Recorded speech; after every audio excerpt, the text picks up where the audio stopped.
Hello and welcome to Ilagan Whiteboard Friday, where we look at various tax and compliance related issues in a user friendly fashion. Today we will look at an important topic of appointing an auditor, external auditor for your business. Appointing an external auditor is a very important aspect for your business because auditor helps you to maintain a lot of transparency and cleanliness into the way things are being done, and also helps suggest what is being done wrong. So you should not be appointing auditor for saving cost or just to mandatorily comply with the statutory requirements. You should rather look at auditors as a person who helps you to maintain the transparency, save fraud, or even making sure that everything is being done properly if you are interested in a long-term business thing. Because no business can grow properly until there is a proper system in place, and auditor helps you to maintain checks and balances there. So let's look at some of the checks and balances and tips in appointing an auditor. First of all, you should actually look at the expertise um, of the auditor in your business line. So now India is a vast country and each industry has its own challenges and uh, its own requirement, rules, the various policies, the best global practices that is prevalent. So every industry has their own tips and tricks in a nutshell.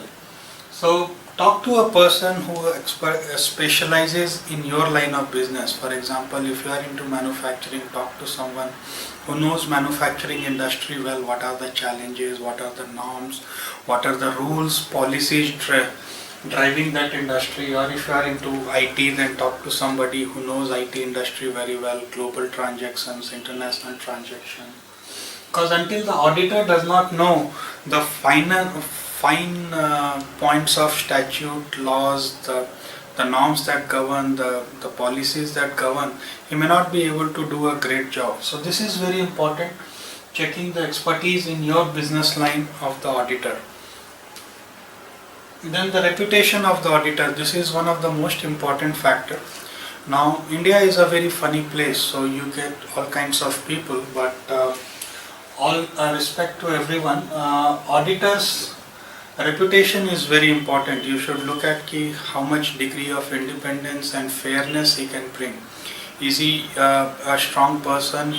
Can he bring a fair degree of quality appraisals, fair degree of checking? He is not influenced by small factors. He just does not rely on what management provides or various officers in your company provides.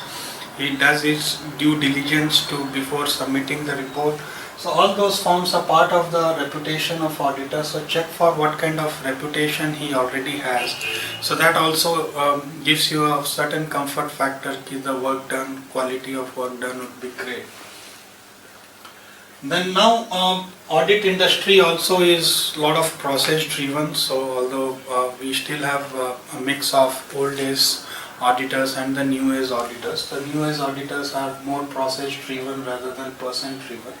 So a lot of knowledge, a lot of expertise has now been processized. So you should look at the company that you are appointing or the auditors that you are appointing, what kind of infrastructure they have, what kind of trained staff they have, what is the process they follow, do they have various proper checklist, due diligence, quality checkpoints to make sure they do a fantastic job, and it is not just a person driven, because many times there is a lot of junior people who gets involved into the audit process to come out with various reports and findings. So if it is a completely person driven, then there are chances that every audit that they do, the quality can vary a lot depending on what kind of persons has been deployed. So it's not just the face value of the auditor, but rather than the whole infrastructure, the kind of process that drive their organization, and the quality checks that they have in place for conducting audit.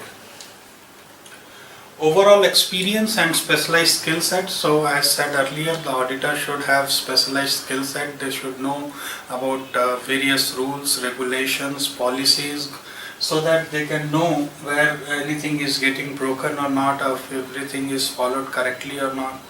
So they should be a person with specialized skill set in that particular taxation, compliances, accounting, finance, all those aspects.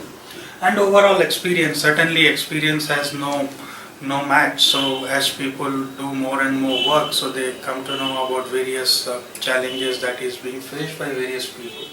So look at their overall experience and specialized skill sets, the degree of independence that they can bring to the whole process. So as I said, they should not be governed by what the management has said, or since management is saying, hey, I spent this amount and I don't have a bill, but has that been properly spent, or is this looks to be a dubious entry, or if there has been a drastic surge in various figures, some analysis reports.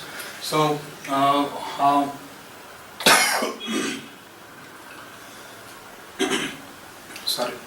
degree of independence is very important. So if the degree of independence is not there, if the auditor get influenced by various internal and external factors, you may not be able to get a fair view of your state of accounts and affairs into the company.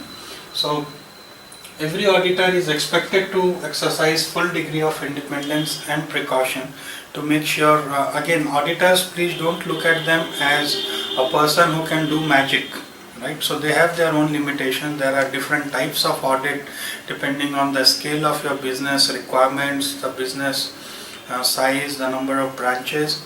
So depending on what kind of audit you are conducting, the degree of due diligence also varies a lot. So many times it could just be, and it can always be a sample audit, a random sample audit.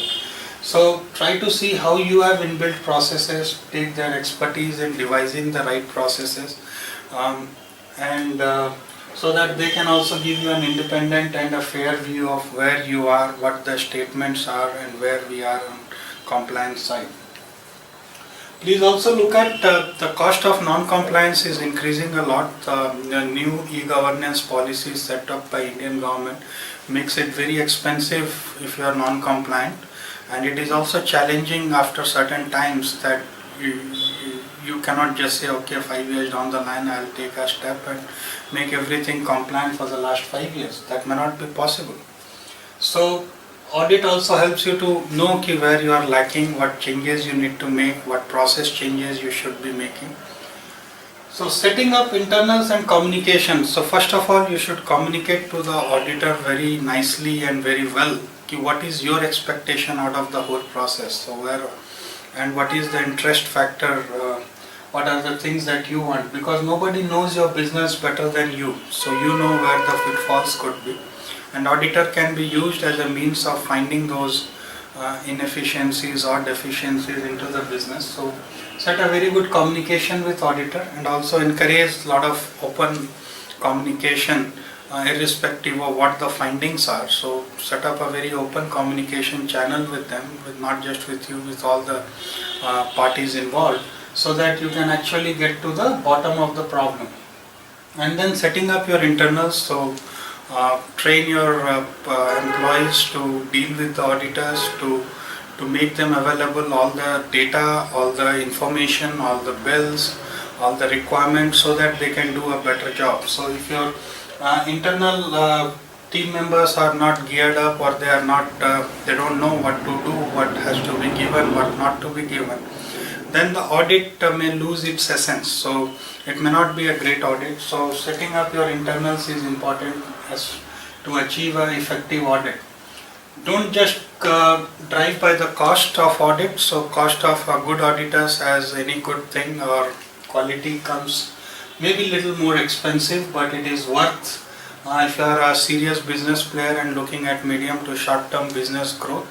So hire quality auditors, hire people who know how understand the challenges of your business, who knows the rules and regulations, who have process driven, and then take a call and appoint the auditors, not just for maintaining the statutory compliances and all. That's it on eLagan Whiteboard Friday. Thanks for attending this. Please feel free to drop us an email at support@elagan.com, or check out our knowledge base at elagan.com/kb. Thank you.